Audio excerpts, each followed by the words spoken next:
अखिमुठी अनुकूल सह बलांगीर जिला स्तरीय अक्षय तृतीया एवं कृषक दिवस पालित।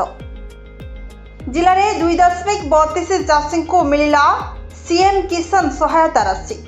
पवित्र अक्षय तृतीया अवसर में जिला कृषि विभाग आनुकूल्य स्थानीय लंकीपाली स्थित राजेंद्र एक्सपेरिमेंटल कृषि फार्म ठारे जिला स्तरीय अक्षय तृतीया एवं कृषक दिवस तथा अखिमुठी अनुकूल पर्व पालित होइछि।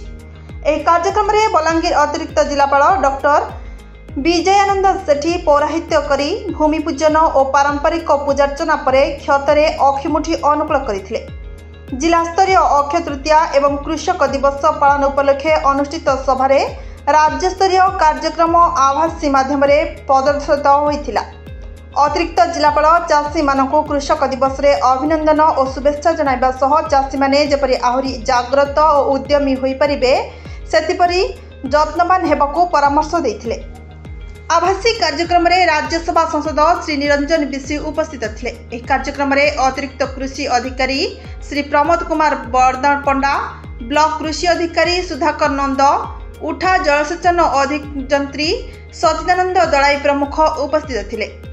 आज राज्य स्तरीय किसान कार्यालय जिलार 2.32 चाषी को सहायता मिलिबो बोली कृषि विभाग तरफ सूचना मिली। एही कार्यक्रम में जिलार विभिन्न ब्लॉक रु आसिथिबा चाषी जोग दैथिले। Bureau report Subhadra news.